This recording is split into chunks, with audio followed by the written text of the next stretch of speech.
Hi, and welcome to A Drummer's Guide to, the podcast all about the things that it takes to be a professional musician, aside from actually playing your instrument, which we're going to take as a given. It's an endless process, although so is this thing called life, in the words of Prince. Well, part of the words of Prince. I mean, he is over there.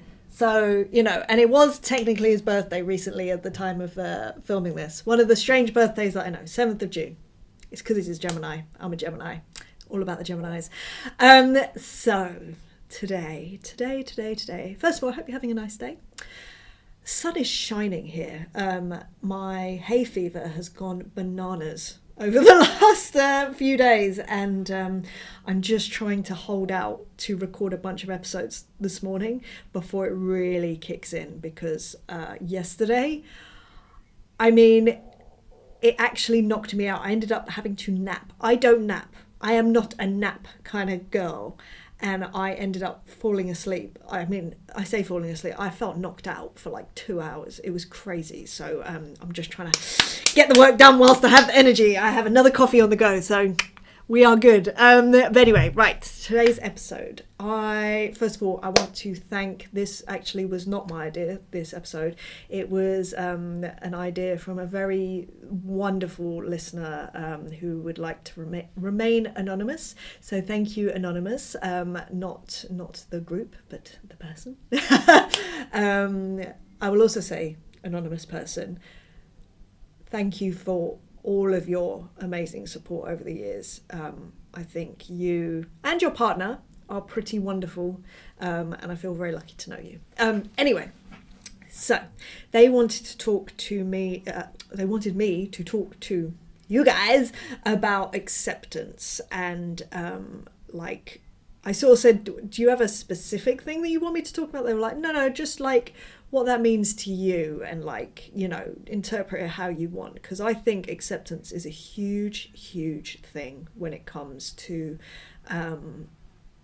being a professional, and just life generally. But let's go with professional musician, since that's kind of why you're here. That's kind of what I do.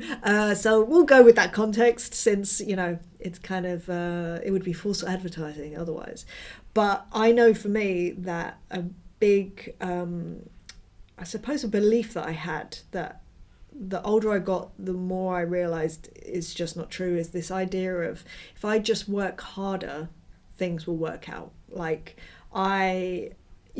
I'm sure you know by now, I still do, but for different reasons, but I would work myself to the bone, to the point of not just burnout, but like illness, like really bad illness that would knock me down for a long time, and it would end up actually sabotaging a lot of work that I was doing, and I was sabotaging myself, my mental health. If I could go back to myself at age 20 and just sit in the things that were going on in my mind at that time, I think I would actually be so shocked, just the way I was talking to myself, and the turmoil that was going on, and just that I was so horrible to myself, and I would force myself to work through any mental, physical, emotional pain that I was feeling, and not even acknowledge it as anything valuable. It was just like, no, you are, treating myself like a machine. It was terrible. It was so terrible. But the older I get, the more that I realise that, although, look, work hard, absolutely. To a point. Work hard, do what you got to do, and it will make it more likely that you'll be able to do this thing professionally, for sure. But there are so many more moving parts in this life that you will never be aware of, or you cannot control. I think I'm going to sneeze. I promised I would sneeze 2 episodes ago, but I think this is going to be the one. Acceptance. See, I'm going to accept that I'm going to sneeze. I have a tissue sort of handy, so it's fine. But yeah, I think acknowledging that there are so many things out of our control, that and so many elements that need to be in place that we're not aware of for things to happen, that I think there does need to be a level of acceptance of right, there's only so much I can do, and I can do what I can do in a healthy way. Can I just say, don't do all the things like I did. If I could go back, I would do it so differently. I love where I am, and I don't regret how I did it in the respect of as I sit here. However, if there was a time machine, I would go back in hindsight and just there's so many things I would do so differently. But this is the great thing. I can share with you what I would do differently, and you can do things differently in a healthier way, not like me. Do not do it in an unhealthy way if you can help it. Obviously, I think we all have to be a little bit obsessive, and that is slightly unhealthy to do this thing. But yeah, there's a balance. But anyway, there are so many things that are out of our control. They are not predictable.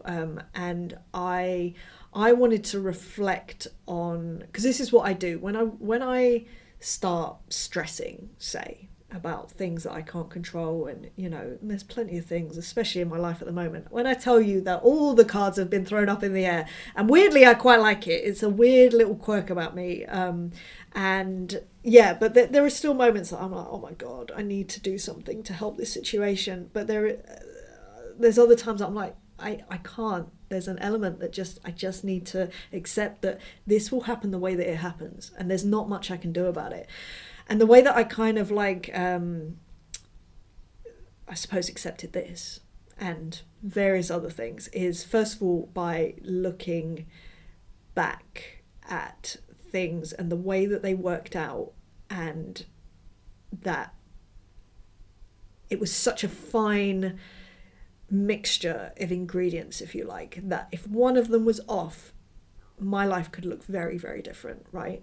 So I'll give you some examples, right, of how things happen to work out. The first, and the one that I always cite, and I'm not even sure I've spoken about it on this podcast, maybe I have touched upon it, but me and Charisse used to talk about this so often. So if you don't know, Charisse Osei, fantastic drummer, one of the most wonderful human beings on this planet, one of my favourite human beings on this planet. She is my sister. We grew up together. We started playing drums on the same day when we were 11 years old, right? And we supported each other.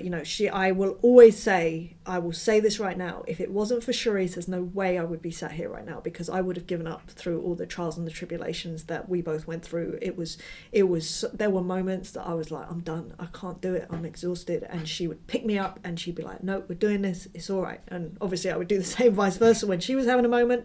And I think we would both credit each other as a massive reason why we get to do this thing. We continue to. She's currently out with Simple Minds, literally at the moment. Actually, they've just gone on a European tour. So anyway, but I think about the set of circumstances that led to that moment. For instance, simple things like, so we were 11, we were in year 7, which is, for anyone that's not in the UK, that's when you first start secondary school, right? And this drum club started maybe a few months after school did, right? And that's how we got together. But the fact that both of us ended up at that school in itself, by the way, shout out Broomfield School. Shout out Broomfield School in Arnos Grove in North London. You are the reason. You are the reason that I get to play drums. So first off, the fact that we both went to that school, both of us, at one point, we're going to go to different schools. So the fact that we both ended up at Broomfield was slightly against the odds. The fact that I was the shyest girl you could ever meet, and yet something in me said, when they said there's a drum club starting, I went, oh, I'll go try that, even though I was so quiet, trying the loudest instrument, crazy. The fact that we both decided to go there, and we both kind of met each other, we both spoke to each other at the end of the class, very fortuitous. And then everything that kind of progressed from there, the fact that we were both as in love with the drums as each other and wanted to do it as a living and were willing to put in the work, and we would go into school every day for an hour before school, hour at lunch, hour after school, and just support each other and be a rock for each other. There were so many, and so that's just our elements of the two of us, you know what I mean? But there were so many other elements that were happening around us that we just couldn't have predicted, and the way that the world went, and all that sort of stuff. But that has all kind of led to me sitting here right now, essentially. But that fine balance of things happening like that, like it may not even sound like a lot of kind of things that might not have happened, but that honestly it feels like it really was a really specific mixture of events. That's the other thing. I overheard a teacher say that he like someone was asking him how's drum club, and he was like, yeah, no, it's good. And he said, yeah, there's this girl Emily, like there's something there, like, yeah, there's something there. And it's the first time I've ever felt that I could actually do something, you know, could be good at something. I happened to overhear that gave me the courage to kind of go like, and the confidence, what, a tiny bit of confidence, but at the same time, I mean, when I tell you I had minus confidence, it gave me that thing of like, someone sees something in me, I need to carry on with this. By the way, shout out Dave Rogers, I will never forget that. And oh no, in fact, no, it was Dave Rogers asking Stephen Follen. So Stephen Follen, thank you, my very first drum teacher technically, with the little red stick and the cowbell. He loved a bit of cowbell. Sorry, this is so specific, it's crazy. So yeah, very, very specific circumstances that kind of came about there.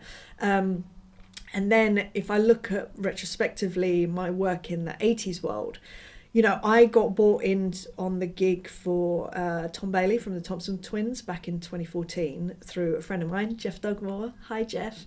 And the way that all of that sort of unfolded was very strange. Like, it was just that Jeff got asked to do it. He couldn't do it.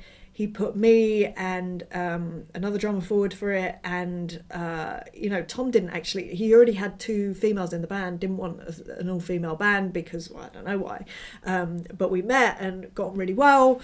I was actually playing with someone else at the time, which I had to make a call on. Which I made the call for Tom, and then from there, that's how I ended up working then with Howard Jones. 2 years later, and then off the back of that I started working with Kim Wilde. So I, you know, getting into that was just a bunch of circumstances, and obviously there's a lot more minutia into how that happened, but it kind of, one thing led to another. But if I'd have at that point of choice gone with the other artist over Tom, things would have been very different. Would they have been better? I don't know, maybe. Certainly different, definitely different. That artist that I was working with at the time is doing very well now, and it's so amazing to see, can I just say, because there is nothing more wonderful than seeing artists that you've worked with that you're like, you are good people, and then they start getting traction. I mean, like I say, this is 10 years ago I worked with this artist, and I'll give you a clue, she has worked her butt off, and she has just kept going, and I'm so proud of her. Not that I'm anyone, you know, I was just a girl that played drums with her for a while, and we got on really well, actually. She's such a cool girl. I've worked with some pretty cool people, actually, to be fair, especially the young ones coming up. I say the young ones because they're all younger than me now. They're all younger than me, apart from these 80s lot that I work with occasionally. So anyway, there's a very specific set of circumstances, but you know, even just that choosing one artist over another, I had to accept my decision and just accept what came with that, and it meant that I did let some people down. I felt incredibly bad about that. If you know me, you'll know that I do not take things like that lightly. It's kind of my thing. But anyway, but it all kind of like worked in such a way, which was great. And then in terms of like the darkness, for instance, that was so random. Like the acceptance of the series of events that happened that came to that point. You know, they lost their drummer. They happened to find me on YouTube. Talk about a specific set of circumstances. Then they asked they asked all their crew, has anyone worked with her? Does anyone know anything about her? And by sheer coincidence, one of their techs had done one gig with me, one time with Brian Ferry. So he vouched for me, essentially. And then that's how that all came about. And it was just like, and actually at that time, I had just said yes to Tom Bailey. So they were saying, we want you to come record for us. And I was like, guys, I'm going on tour to the States for like a few months. I can't work with you until whatever it was, October. And fortuitously, they were like, that's fine, we'll wait for you. Like that does not always happen, can I just say? That does not always happen. Like in the majority of circumstances I have had, they would just be like, all right, we'll get someone else. Like, it's fine. Because, you know, a drummer's a drummer. But no, they said, we'll wait. And that meant that I could still do the Tom Bailey thing, which led on to all those other things, as well as doing the darkness thing, which led on to a whole other bunch of other things. Now, these obviously are all very positive kind of like things where you accept that there are a bunch of different elements that come into play. But then I think the difficulty comes when you're trying to accept things that on the surface may seem bad. And yeah, I've kind of stopped trying to see things as good or bad, as it were, because I think it is so much bigger than that. It really is. I'm just going to have a little bit of coffee, and then I'm going to go into the things that would inherently seem like they were bad things that happened, but actually the amazing things that have come from them, okay? So, cliffhanger whilst I take a drink. I know that's probably the most silence you've ever had in an episode. But yes, so things that on the surface didn't work out, and then I had to have a level of acceptance of like, okay, either I accept I've made this decision, or I accept that this has happened, and then what has happened past that, where actually I'm like, do you know what? I'm glad that happened. I'm glad that I accepted that, because I've grown from it, like good things have happened from it. And look, this is not to say that, bad things do happen. I think about people that I've lost in my life. That is bad things. But there are still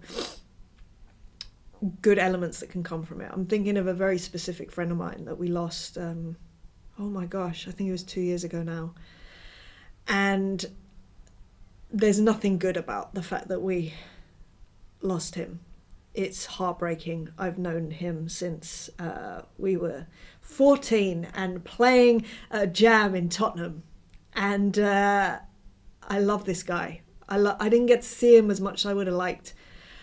But when when you're friends with someone where you grew up in the same area and there's an understanding there and there's a bond that happens. And I have it with a few people. So it was more than just like a friend or an acquaintance. It's like, no, there's an understanding. Anyway, he passed away a couple of years ago, and it was devastating. It was heartbreaking. It was very sudden. And although that is a horrendous situation, and I would do anything to change that situation to get him back, it has made me so much more grateful for what I do have. And I will often find myself on stage thinking about him and thinking, you don't get to be here right now, but I do, and therefore I'm giving it everything. It gives me the extra push sometimes that I need to kind of recognize how privileged I am to be sat here right now, and he's not, and I miss him. I'm still in touch with his family, who are wonderful as well. But yeah, it's a North London thing, I think, is the bigger thing. But anyway, so there are things like that happen that, there's no way to do a positive spin of something good that has come from someone losing someone. However, let's talk about things a little less heavy than that can be seen as positive things. So for instance, let's talk about my first ever recording session. I've spoken about this. If you want me to go into detail, go to A Drummer's Guide to Failure. It's the only way to describe it, because basically I went in to do this session. I thought I was the big I am. I was ready to do it. I'd done all the things. No, Emily had failed epically. Everything went wrong. I was asked to leave the session. It did not get done. I did not do the job. I didn't even do a bad job. I did no job because I was not physically capable of doing it. And at the time, this was not just a bad thing. This was the worst thing. This was my worst nightmare past anything I could ever dream up in my head, to the point that I was like, I'm giving up. I'm clearly not cut out for this. That's that. I'm not doing it. And I literally I want to say, it doesn't sound like a long time, but for 2 or 3 days, I was like, I'm not doing it. I'm done. That was it. I'm not good enough. I can't do this. It's the first time that I ever doubted my ability. I ever doubted that I could do this. I was 17. And it was the biggest heartbreak I've ever experienced. Still to this day, I can still feel it. I've never felt so heartbroken and let down in myself, in my drumming, in my drums. It wasn't the drums' fault. But that moment could have been, the turning point in being a person that would sit and say, I used to play drums, you know what I mean? But through accepting that had happened, I kind of was like, because I didn't at first, I was in denial. I was blaming the gear. I was, playing it down, how bad I was feeling. I didn't blame any other people. That is a good thing, because it's just not what I do. I don't like that. It's something that I can't do. I can't do that. But I was like blaming my gear and all this sort of rubbish. But once I kind of accepted that this thing had happened, it gave me the space to kind of turn around and just actually face it and just go, right, what went wrong? And it was hard and it was painful. It was confronting. It was awful. And actually, as I look back, that was absolutely 100% the turning point for me, from being a hobbyist trying to work out to be a professional, like wanting to be a professional, to actually becoming a professional. Because once I started addressing all those things that went wrong, that's when everything went up like a huge step. And it was hard, it was a lot of work, it was a lot of pain, but that was the moment. I know it was. I know that was the moment that everything changed for me, everything. And like I said, there had to be this level of acceptance of like, I failed epically, and then things kind of just happened as they did, you know what I mean? And I couldn't have predicted that I would have failed on that session, and I wouldn't have wished it upon myself, obviously. And it was a bad situation. I burst into tears on the session. Poor guy, poor producer, when he asked me to leave. Burst into tears. Like, you're making a little 17-year-old girl cry. And I didn't look like a mature 17-year-old. I looked like a child. I was a child. But anyway, it kind of, I accept that happened, and it really did work out. It really did.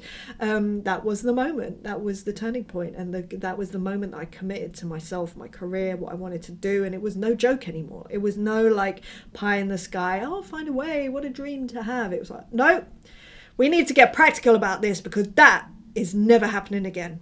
And it hasn't, luckily. Fingers crossed it will never happen still. So yeah, another situation that would inherently be seen as a bad situation would be parting ways with the darkness. On the outside, that would seem like, and to be fair, on the inside, it was such a hard call to decide to walk away from that, because of a number of reasons. But I kind of was like, I did it, and I accepted it, and it kind of was like, all right, let's see what happens now. I tried to busy myself with various things, but ultimately the thing that came out of that bad situation was my realization that like what I wanted to be doing in terms of my career and in terms of drumming, and opening up my remote recording studio, which has been life-changing in so many ways. And I know that, this isn't going to be around for much longer, this studio right now, in what it is right now, and I'll move on to that in a second. But it gave me not just the ability to do the remote recording thing, to learn all the skills that I needed to learn. Of course, I will always be learning. But not only that, it was such a great lesson in realizing that I can pivot into different areas that I feel very out of my comfort zone. In fact, forget that, out of my depth. I felt like I was in the middle of a sea, not knowing which way to swim, nothing to grab hold of, but I found a way. So if anything, it was kind of a lesson in trusting my own ability to work it out, to find a way. It's always been my mantra anyway, like, I'll work it out, I'll find a way. But this was it felt like on such a huge scale with a huge amount of risk. And it worked. And it was kind of evidence to me that I am capable, actually. And I can do things that I put my mind to. I can create a business. How wild is that? As a drummer who sits at the back of the stage playing for other people can create her own business that she runs, and not only that, understand it, and not only that, enjoy it. I love it. I love running my own business. It's so much fun to me. I find it very creative. I love it. But I found all of that out because of a bad thing that happened in terms of, parting ways with the darkness. A lot of people would say that's the worst thing that's ever happened to you, like not being on that gig, this world recognized band, touring the world with them and recording on the album and all that. Like, no, do you know what? It's the best thing. It's one of the best things that has ever happened to me in my career, for sure, even though it was so painful at the time. Again, oh no, I didn't burst out into tears in the moment, but I think like 30 seconds after I hung up the phone, I burst into tears. And then another sort of bad thing that's happened, or let's say series of bad things, is last year. Last year has been, 2023 has been a wild ride for me. Let me tell you, when I tell you that everything that could have changed has changed, it really has, and it would be, I would say, seen as bad. So The Voice Kids got cancelled, the TV show that I worked on for 4 years. That got cancelled. I'd say that's pretty bad. I mean, that was work that I had, let's say, gotten used to having every year, financially and playing wise, and seeing these bunch of people who are wonderful. I'd really gotten into the swing of that. I finally felt like I was nailing it, and then they're like, it's been cancelled. I'm like, oh crikey. So there's that. Kim Wilde, who so I was playing with Kim from 2018 as part of a double drummer situation, me and Jonathan Atkinson. Hey Johnny, I know you're not listening. Well, maybe you are, you never know if you're missing me. So yeah, played with her, and then in 2023 she decided to go back down to one drummer for various reasons, which fair enough. So that was quite gutting, a real shame. Again, beautiful bunch of people that I really do miss. And then due to, I don't know if I've said this out loud on this podcast, but here we go, it's happening. So I also have been going through a divorce since 2023, and the upshot of that is that I am selling my house and therefore my studio, which, as you can see, is not sold just yet, but it's on the market. It will be sold. And all of these things, you would say, probably you would certainly categorize them as bad things, negative things that have been happening in my life. But I know I'm still sort of like, I'm still in the aftermath of all of those things. I'm still in the rubble, certainly. But what I will say is that through accepting that I don't have a lot of control in the situation of, a TV show getting cancelled, I literally had I have to accept that I had no control over that situation. The Kim thing, not really, 2 drummers, it's a luxury, let's face it. Like, I think to be there for 4 years, I think I should have only been there for 2 years, but somehow I hung on. And then, yeah, with certainly with selling the house, I literally have had to relinquish all control over that. I can't do anything. I just need to wait for people to come and find it and fall in love with it the way that I did. But from that, I've realised that I really, because this has given me the space. Again, it's often the way with me. When I'm given space to reflect, it takes me onto paths that are much more in line with who I am as a person. And 2023, it's been wild. It's still wild. But I tell you what, first of all, I've grown so much as a person. Shout out to therapy. Thank you, therapy. You are awesome. I've got another session tomorrow. I can't wait. Thursday. I can't wait. And it's made me realise how important it is for me to help people. And what I also realised is that I have felt historically that I haven't been able to really lean into helping other people in terms of like one-on-one coaching and stuff like that, because I've had all this other stuff going on in terms of like going on tour, doing The Voice Kids. It takes out chunks of time. And for me, if you're helping people, you need to dedicate yourself to helping people. I need to be there for the people when they need me, because unexpected things happen. They do, and you can't predict them. And that level of acceptance, again, that I would be I suppose I would just need to be all in. And I spoke about this before, like, I am the person that when I do something, I'm all in. And all these bad things that have happened in 2023 have actually given me the opportunity and the space to really lean into this coaching and go all in with it. And let me tell you, it is the funnest thing. Okay, as a kid, before I started playing drums, I've always loved helping people. I don't know why. I love it so much. I love being able to be a support for people. And luckily, because I've sort of been doing this drumming lark for such a long time, I feel like I have a lot of experience, which I think you can agree, I think I do, from judging from the amount of episodes that I've recorded, and I'm still talking. And now I get to share that with other people that are sort of coming up and struggling, or, maybe a bit lost, don't know where they should turn, don't know where they should put their focus, might feel that they're spending time doing the wrong things, or not seeing any traction, worried about getting eyeballs, worried that, the musician world is oversaturated, looking at social media, all that sort of stuff. All these things that make up a career. I now get to dedicate my time to helping other people get to a place where they get to have a career that they probably dreamed of as a kid as well. And just having some experience of being on that road, and, the failures that I've had and the bad stuff that has happened and the great stuff that has come from it. I'm in my element, man. I love this so much. It's so good. I just adore it so much. So I think, it's a really useful thing to try and find a bit of peace of mind in terms of like accepting bad things that have happened. Do as I did. Look retrospectively as things that have worked out, and just look at the factors leading up to it. Because I guarantee you there's some things in there that you're like, wow, if that wouldn't have happened, then that wouldn't have happened, and that wasn't great. But if that hadn't happened, then that wouldn't have happened. And you realise that there are so many elements that come into everything that happen. You can pinpoint one thing that's happened, like this fly flying in here right now. No, I don't know where I was going to go with that train of thought. But anyway, if you kind of look retrospectively and just accept that, there's a duality with everything. For everything bad that might happen, there will be good that comes of it. And if there isn't, make it so. Make it so.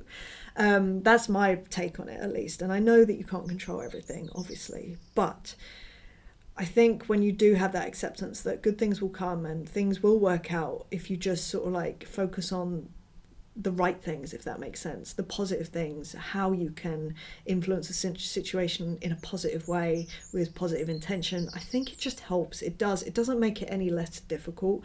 The pain will be felt either way, but if you can find a positive from it, well, maybe that pain was a little bit more worth it. Maybe not, and that's okay too. And again, that comes down to acceptance also. But I think making peace with the fact that sometimes you just need to accept things as they are and just go with it and accept that they will work it out. And there was something this was actually an ex-boyfriend that told me this back in 2009. And I will never forget him saying to me, look, at some point you just have to have blind faith that it's going to work out. Now, I'm not a religious person, but I do have, like I say, when I look back at stuff, at things that shouldn't have worked out and they did, there's no other explanation than just stuff happens. So I just need to have blind faith that either things will work out, or if not, then I have the skills and I have the knowledge to move myself in a direction that is positive and will create a positive situation from the negative. The inherently negative, I should say. But again, there's a duality to everything. This is what I'm realizing. Nothing is black and white. There is so much grey in between. And if you can find that, even though it might be hard, and again, like I say, there are different degrees to this, obviously. If you've lost someone in your life, that's a very tough thing to pass out and try and create a positive. Like, it really is. But if you only get the gratitude of still being here, that's a pretty big thing, I've got to say. For me, at least, that's a pretty big thing. It's a pretty big motivator for me as well. If things get hard, I think of him And I just think, this is not hard. Keep going. Or rest. Sometimes it's just rest. Emily, go to sleep, which I think I'm going to do. I've got to record one more episode today, and then I'm going to have a nap because I think I need it. I think I'm getting slightly delirious now that I'm thinking about it, and I'm going to finish this coffee, which is not going to be conducive to me being any better. So I reckon this next episode, whatever it may be, I know what it is, if I decide to film it, which I may not, I may just knock it on the head right now, it may be a little delirious and existential. Anyway, I'm going to love you and leave you whilst I start spitting out. I hope that this has helped you in some way in terms of just accepting things that we can't control. And again, it kind of comes back to an episode that I did a couple of weeks ago, you know, that sense of not being able to control certain things. And I think accepting it, going with the flow and finding the positive that comes with things is just a really useful skill. That's not to say that you shouldn't acknowledge the negative feelings. It's something that I have not done for years. I'm doing it now. It's very scary and very liberating. But anyway, if this has helped you in any way, and Anonymous, I hope that has answered your question and that's been an interesting enough take for you. I hope, fingers crossed. But I'm going to love you. I'm going to leave you. If you enjoyed this, please do feel free to like, share and subscribe. And if you'd like to see anything else that I'm doing in terms of helping other musicians either go pro or other session musicians go full time, head over to my Instagram. I've realised I haven't actually told you what my Instagram is. I tell you what, just look up Emily Drums. You'll find me. It's emilydrums.com at the moment, which I'm not happy about. I wanted emilydrums.com. They wouldn't let me have it. I had Emily Drums before. They closed down my account, so I lost that. Emily Dolan Davis, too much of a mouthful. I'm thinking maybe emilydrums.com, but all spelt out might be a good way of doing it, but then all the links have to change. It's a whole thing. It's like, is it worth it? I don't know. I might do a poll on Instagram actually right now and just see and hope that nobody steals my username. It's a risk. People aren't mean. People are nice. We'll see. Anyway. And if you wanted to join my session musician accelerator program, a 3-month program to make sure that all the things to be a session musician are in place, to make sure that you're moving forward in a positive way, that in the best way possible, that you're not squandering any opportunities, plugging all the holes, as I always say, then reach out to me over on Instagram. We can talk, we can jump on a call, see if we're a right fit, basically, because I will only help people that I know that I can help. That's my other thing. Like that's it's a me thing. Anyway, I hope you have a lovely day, and I shall see you next time for another subject. All right, I'll see you later. Bye.